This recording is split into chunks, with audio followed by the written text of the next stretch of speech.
Attorney General Dr. Dominic Ayine abusafo na press conference chenche at the update about Constitutional Review Committee recommendation the government ajatum and the government anyantum babusafo the trendy a presidential term of office abusia say almost government and as according to Dr. Dominic Ayine government ajatum say presidential term of office no e be 5 years but for the avoidance of doubt His Excellency John Dramani Mahama kaho anaso won kaho time kuchu me bo full video na ma no wan kasa wonya ho ntiase mesa breaking it down abusia omo kasa for Supreme Court ho DCs MCs yen voting yen elect o man asema yen vote ni nyina ho nsem ebeto dwa right here on Sokato Show full video in a moment but before that remember subscribe we are bell notification icon button on video no drop here on Sabeka feel free to leave your comment in the comment section or share link no na for anya bi ahwe Lily Flower Green Clay Solutions that egu so yeto yensa for na pawe anwumre ope clinic company pa no ma di djuma ama wa besiesie ofie honom ama hwa ye kama hwa ye hwam dia me pa cho office ho church bank institution dia me so for numbers na gushkin is what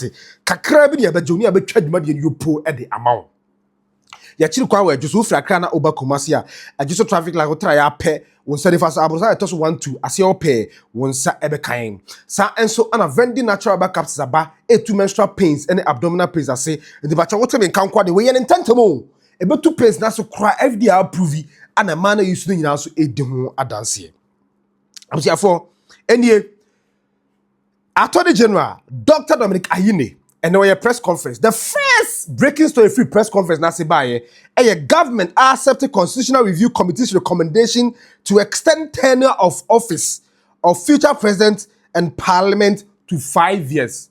They say America I won't say president be winning about or transfer 4 years. Almost say abina jetum say your constitution for subsequent election and as future president Udi president inquired about transfer 5 years. Now the trust name government accept Constitutional Review Committee's recommendation to extend. I've stated it already. 1-2. Okay, good.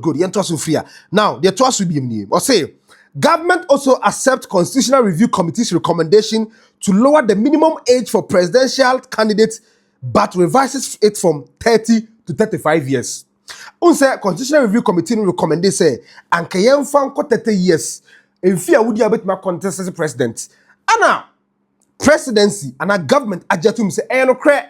You revise the minimum age for you to stand for president from 40 years. No, name you jumping in 35 years. You see, I'm going to say, only 35 years, obet my contest Ghana president, future assembly and the kind. Now, government also accepts Constitutional Review Committee's recommendation to move presidential elections to the first week of November.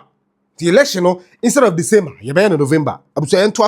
Government also accept proposal to cap parliament to 300 seats with 276 elected through existing constituencies and 24 reserved for women, persons with disabilities, and youth through proportional representation. This is full video from Attorney General. Now to the main business of the day, which is the government position on the final recommendations of the Constitution Review Committee. Now, you will recall that on January 19th, 2025, His Excellency John Dramani Mahama appointed an 8-member committee chaired by Professor H. Kwesi Prempeh to undertake a comprehensive review of the 1992 Constitution. The committee was inaugurated on January 30th, 2025. And thereafter went straight to work on the task that the president had assigned to it. Over the course of nearly 1 year, the committee did a number of things. First, it organized 10 thematic stakeholder engagements involving over 500 experts and practitioners in law and governance. It held engagements with identifiable groups reaching over 21,500 people. It consulted 11 eminent persons, including former president and, of course, the current president of the Republic, who were closely involved in constitutional developments in the country. And then lastly, it received and reviewed 785 written submissions from members of the public. On December 22nd, 2025, the committee presented a summary of its recommendations to the President of the Republic. Subsequently, on February 10th, 2026, the committee submitted its full report containing the final recommendations. Those recommendations are the subject of today's press conference or press briefing. The report is titled Transforming Ghana from Electoral Democracy to a Developmental Democracy. The report is very comprehensive, well-researched, and reflects the consultative approach adopted by the committee in accordance with its terms of reference.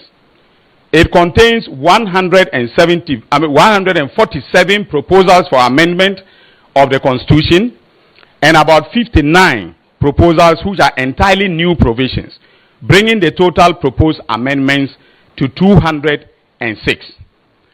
On behalf of the government of His Excellency John Dramani Mahama, I wish to thank Professor H. Kwesi Prempeh and the eminent members of his committee, as well as the Secretariat of the committee, for the excellent work done for our dear country and its citizens. Their names will forever be etched with indelible ink in the annals of Ghanaian history.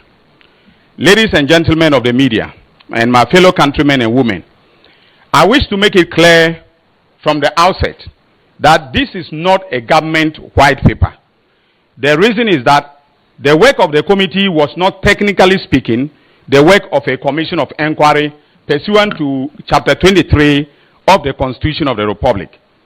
If that were the case, government would have had a constitutional obligation to either publish the report of the commission of inquiry together with a white paper, or give reasons why it would not publish the report of the commission or committee of inquiry.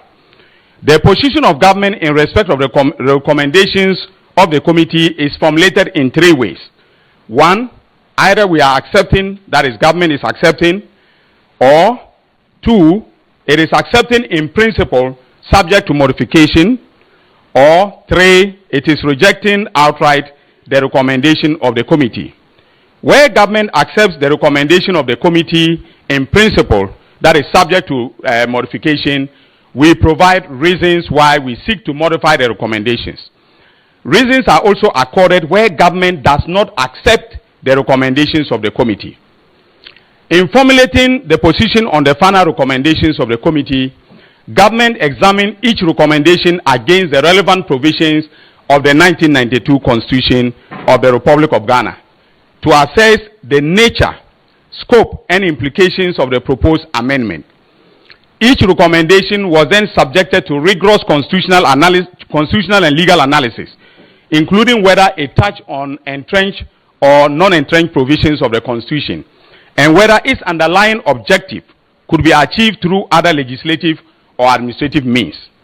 We also examined the recommendations in light of the work of prior constitutional reform commissions or committees, such as the report of the 2010 Constitution Review Commission, in order to ensure continuity and consistency in the reform process. As I've noted earlier, when I submitted a draft position paper to Cabinet, extensive deliberations were held and each recommendation was interrogated, weighed against the practical experiences of our country, and refined before Cabinet granted approval to this position paper. I have underscored the importance of this process in order to highlight the fact that the position paper being published today is not the product of one ministry or one department of government or a group of technocrats sitting somewhere in a corner and working at it. On the contrary, it is the product of the considered thoughts of the men and women who have been given the honor by His Excellency the President to run the affairs of our country within the executive arm of government.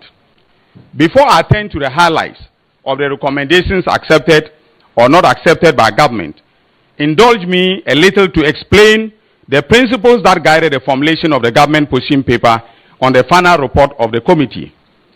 First, government took the view that the Constitution is the supreme law and that any attempt to amend it should be done carefully.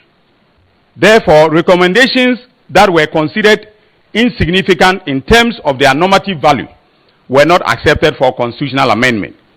The Constitution is the statement of our foundational values and structure, and not an operations manual designed to troubleshoot every problem in our society.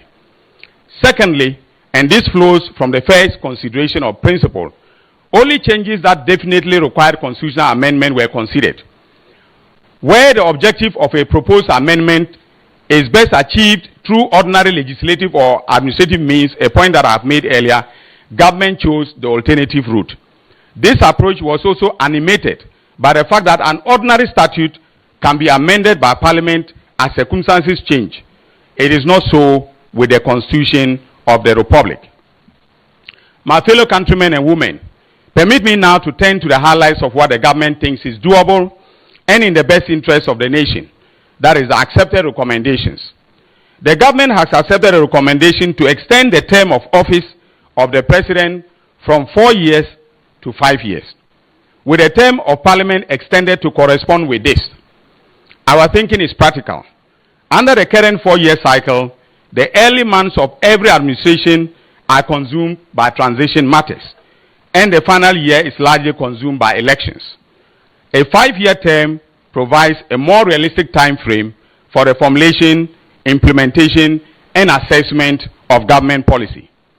Still on the presidency, the committee recommended that the minimum age of eligibility for election as president be reduced from 40 years, currently in the Constitution, to 30 years. The government has accepted this recommendation in principle, subject to one modification. The minimum age will be 35 years, not 30 years. And of course, the details of this will be fashioned out by the Constitutional Review Implementation Committee. The current threshold of 40 years excludes qualified citizens from seeking the highest office on the basis of an arbitrary age limit. 35 is consistent with a trend in modern democratic constitutions towards greater inclusivity of the youth, whilst ensuring that a candidate for the highest office has attained a measure of maturity and experience to handle that office. We have also accepted that the presidential election be held on a day in the first week of November, as the Electoral Commission may specify by constitutional instrument. A fixed period gives certainty to the electoral calendar. It allows the Commission, the parties, and observers to plan, and it ensures an adequate interval between the election and the inauguration of the incoming president on January 7th. On presidential election petitions, the government has accepted that a petition must be filed within 14 days of the declaration of results and determined by the Supreme Court within 30 days. In other words, the Constitution will be amended to specifically provide for these timelines when it comes to the electoral petitions to be filed. And there is going to be a constitutional obligation on the part of the Electoral Commission to disclose all relevant data to the court and to all the parties. We take the position that this position because the timely resolution of election disputes inures well to the stability of our democratic transitions and to the general political stability of our country and society. The government has also accepted the principle that the president should not enjoy tax exemptions by virtue of office alone. The president will pay taxes on his salary and allowances, as well as the applicable indirect taxes on goods and services. The government has not, however, accepted the proposal to tax the president's retirement gratuity and pension, and the details of the president's tax liability will be worked out in the tax laws where such details belong. On Parliament, ladies and gentlemen, the government has accepted that the size of Parliament be capped. Before I go to Parliament, there is the issue of ministers of state and the number of ministers of state, which is one of the very, I would say, thorny issues that has bedeviled our democracy for some time now. Government has accepted the proposal to cap the number of ministers, but instead of 57, as the committee recommended, government is proposing that it should be capped at 60. So it will be put into the Constitution that the number of ministers that any president elected by the sovereign people of this country can appoint will be only 60, and they may or may not be drawn from Parliament. Now, to Parliament. The government has accepted that the size of Parliament be capped, and we propose a ceiling of 300 members. Now, the current membership of Parliament is 276. So, of these, the 276 will be elected directly in constituency elections like we already have. The remaining 24 will be elected or selected through proportional representation among women, persons with disabilities, and the youth. An independent study will be commissioned into the design of the proportional representation element. Capping Parliament saves costs, and the reserved element opens the door of our legislature wider to those our politics has historically kept on the outside. The government has also accepted a recommendation on dual citizenship. A citizen of Ghana by birth who holds the citizenship of another country will no longer be barred from contesting for election to Parliament only on account of his or her dual citizenship, and will not be required to renounce the other citizenship. The current disqualification sits uneasily with our engagement with the diaspora and with the realities of modern citizenship. In line with this proposal, it is also the case that multiple citizenship will no longer disqualify a person from becoming, from holding certain, offices, except that of a president and vice president of the republic. So the fact that you have multiple citizenship will not bar you from becoming Chief Justice of the Republic or becoming the head of the Electoral Commission or, for instance, becoming Speaker of Parliament. On to the judiciary. Regarding the judiciary, two positions deserve mention. First, the government supports a fixed tenure for the Chief Justice.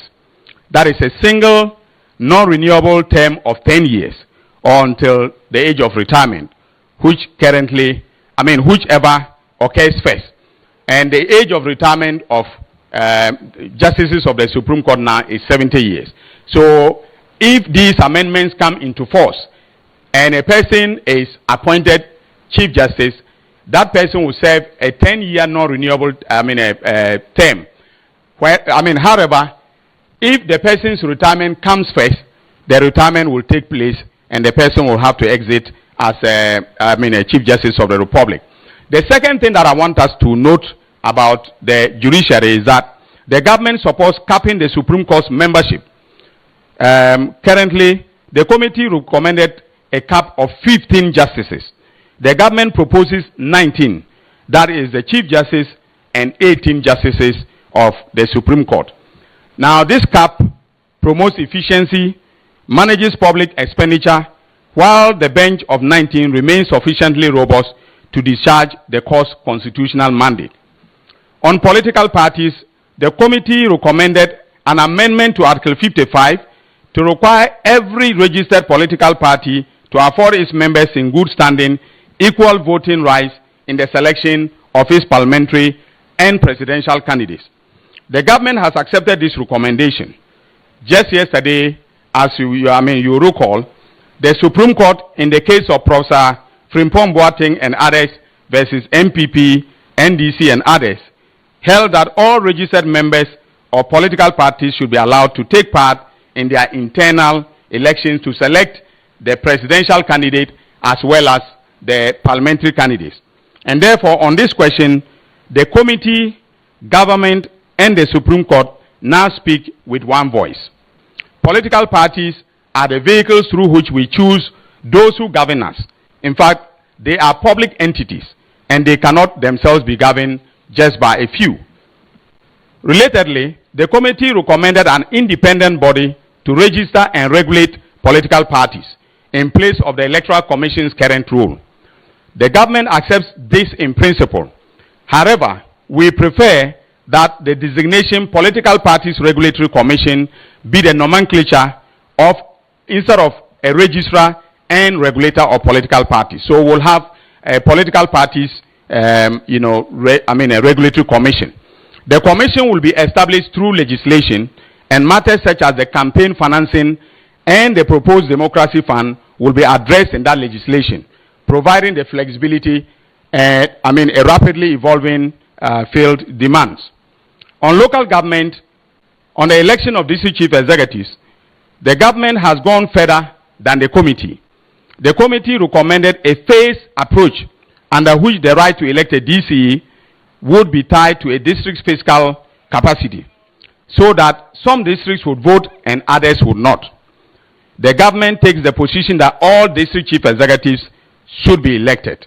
Creating a distinction between voting and non-voting districts carries significant political costs and of course social costs as well, and may be perceived as discriminatory against citizens of non-voting districts.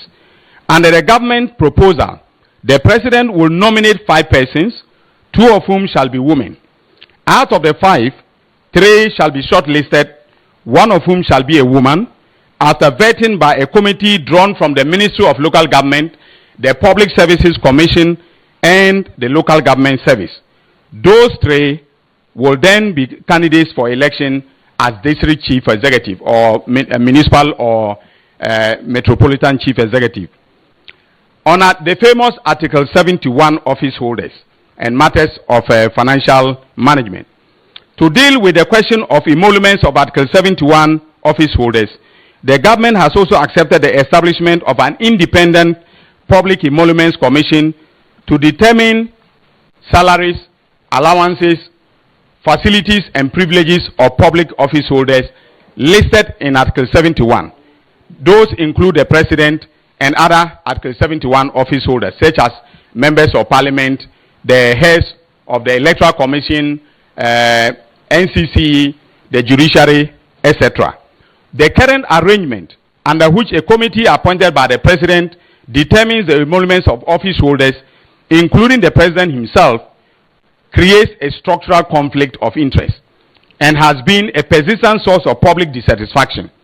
An independent commission will bring transparency and equity to this matter once and for all.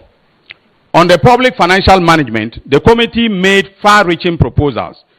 It made proposals relating to the classification and annual reporting of tax exemptions as tax expenditures, safeguards on the contingency fund, a medium-term economic framework laid before Parliament, debt anchors and fiscal sustainability rules, an independent fiscal council, and so on. The government shares the concerns underlying every one of these proposals. Our position, however, is that they belong in the Public Financial Management Act and not in the Constitution. Fiscal rules must be adaptable as economic conditions change. The Constitution should state principles. The statute should carry the procedures. The government will accordingly bring amendments to the Public Financial Management Act to give effect to the recommendations of the committee. On fundamental human rights, the government has accepted the recommendations to abolish the death penalty. Now, that is already underway in Parliament with the Honorable member for Medina, the Honorable Francis Xavier Sosu, leading the charge. So it's not new, but the committee made a recommendation on it. The relevant provisions of Article 3, 13, 19, and 72 will be amended accordingly, and offenses that previously attracted a death penalty will attract life imprisonment. The death penalty is inconsistent with the constitutional right to life and with Ghana's international human rights obligations under the UN conventions to which we are parties. Now, let me spend a moment on what I consider, in my opinion, as a key pillar of the position paper. That is what I call the proposed Human Rights Act. The committee made numerous proposals to expand the rights protected under Chapter 5 of our Constitution, including economic, social, and cultural rights, the rights of women, children, persons with disabilities, older persons, and the youth, the right to health care, the right to housing, the right to a clean and healthy environment, the right to food in custody, and many more. The government accepts the spirit of virtually all of these proposals. But here is the difficulty. Chapter 5 is entrenched, and every amendment to it requires a national referendum. Subjecting each of these new rights to a referendum would impose a procedural burden disproportionate to the gain from amending the Constitution in Chapter 5. The Constitution itself, ladies and gentlemen, shows us the way out. Article 33(5) of the Constitution provides that the rights expressly mentioned in Chapter 5 are not to be regarded as excluding others which are inherent in a democracy and intended to secure the freedom and dignity of man and woman. Pursuant to that provision, the government will enact a comprehensive Human Rights Act. The Act will elaborate on the rights already guaranteed, extend protection to the new categories of rights identified by the committee, incorporate Ghana's obligations under the international covenants I have mentioned, to which we are party, and provide detailed enforcement mechanisms, especially, resort to the High Court for redress where a human right violation has taken place. The Human Rights Act will be justiciable. It will improve standards as we evolve as a society and then as our institutional capacities develop. Most of the committee's recommendations on fundamental rights are going into the Act. And ladies and gentlemen, the Constitutional Review Implementation Committee will have as one of its tasks to be assigned by the President the enactment of the Human Rights Act. Since the coming into force of the Constitution about 33 to 34 years ago, we have not added to the rights in Chapter 5. We have usually used Article 33(5), as I've indicated, as expanding the scope of rights, but without a statute that spells out the fundamental rights that we are entitled to. In the same spirit, the government has accepted a recommendation of a constitutional right of abode for persons of African descent in the diaspora, subject to conditions set by Parliament, with a heritage-based pathway to citizenship. Ghana has a proud tradition of welcoming the African diaspora, and this provides a principled framework for the year of return and beyond the return.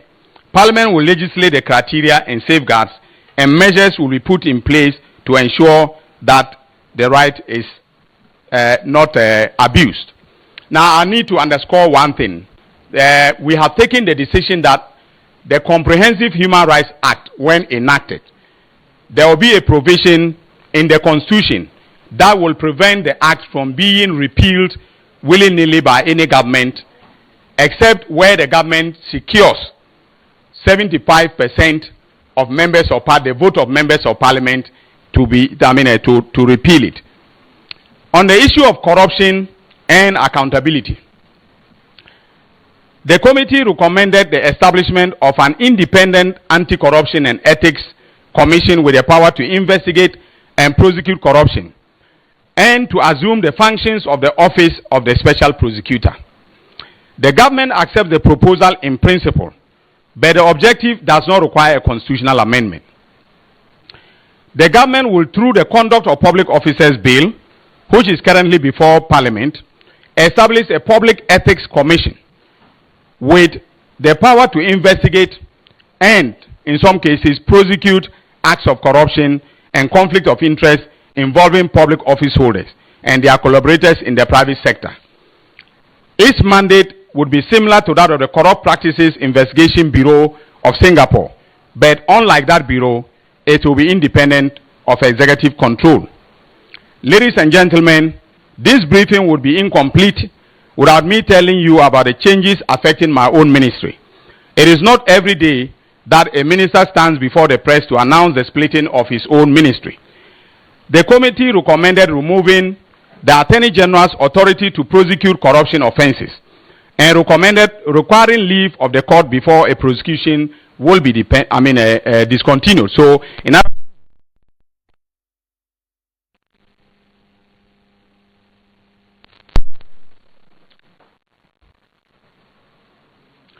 other words, where the Attorney General wants to or wishes to file a nolle prosequi or terminate a prosecution, the commission was of the view, or is of the view, the committee is of the view that the Attorney General should provide reasons before doing so.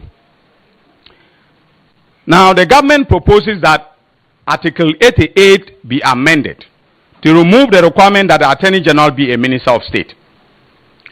A separate portfolio of Minister of Justice will be established to oversee the justice sector, the justice and legal sector.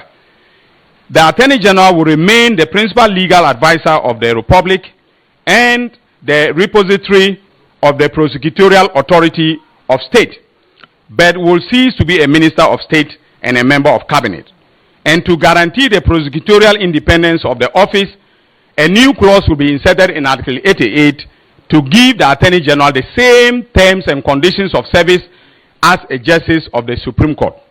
This is a significant restructuring of the legal architecture of the executive, and I believe history will judge it kindly. In other words, whoever is appointed Attorney General after the amendments come into effect, if you want to remove that person, you have to go through the procedure enumerated under Article 146 of the Constitution. There has to be a petition, the determination of a prima facie case, etc., etc. I know that members of the media are used to this process, having followed keenly what has transpired within our republic.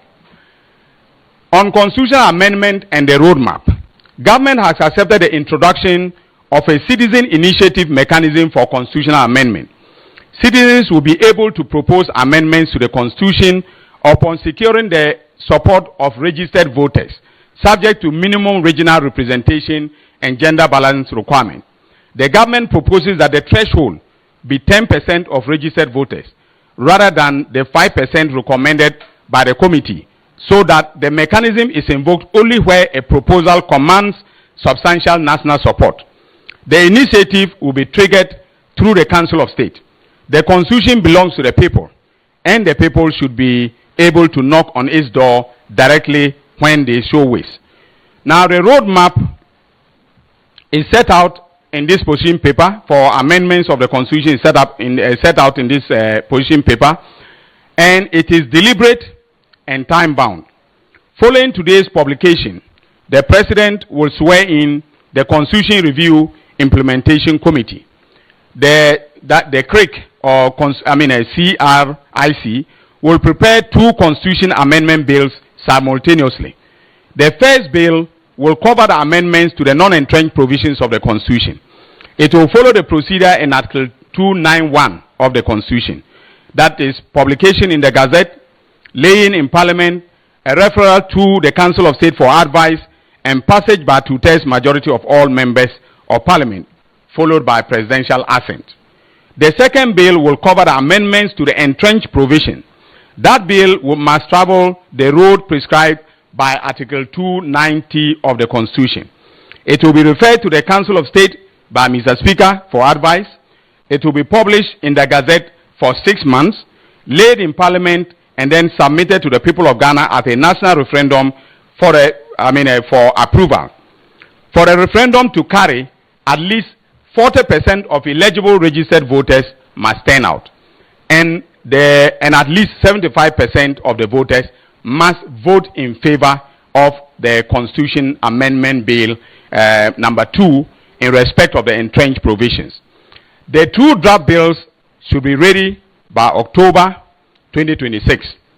And here, I should mention the practical reality. A national referendum is an expensive undertaking. To avoid the enormous cost of organizing a standalone referendum, the government intends that a referendum on the second bill, that is the Constitution Amendment number 2 bill, be held alongside the District Assembly elections in 2027, that is next year. We will work closely with the Electoral Commission and, of course, the Ministry of Local Government on the calendar for this to take place. Alongside the two bills to amend the Constitution as recommended by the committee, the government will bring the complementary legislative reforms I have spoken of, including amendments to existing laws such as the Public Financial Management Act, to give effect to the recommendations that do not require constitutional changes. In conclusion, ladies and gentlemen, countrymen and women, permit me to close with thanks. I thank His Excellency, the President, for his leadership in this process and for his unwavering commitment to constitutional reform. In fact, as I said, we had 3 rounds of meetings, including a weekend retreat. And His Excellency, the President, was present at each one of them and probably was the most alert person in the room. He gave leadership in terms of all the discussions on the recommendations. So I want to thank him for that, because he made some of the work that I have done very, very simple. Also, I want to thank my colleagues in cabinet, including the Honorable Felix Ofosu-Kwakye, for their extensive input and helpful deliberations on the position paper. The document being published today is far richer for the scrutiny it received around the cabinet table. And I thank once again the Constitution, Review Committee and its eminent members and its secretariat, whose diligent work made this movement possible. I wish to also thank, put on record, my sincere thanks to my able and indefatigable deputy, the Honorable Dr. Justice Srimsai. Justice held the fort in the course of law from the Supreme Court to the High Court, and on a daily basis, so I can devote time and effort to the constitutional reform project and to the management of the affairs of the Attorney General's Department. That is what I call true partnership at work, and the kind of division of labor that produces results.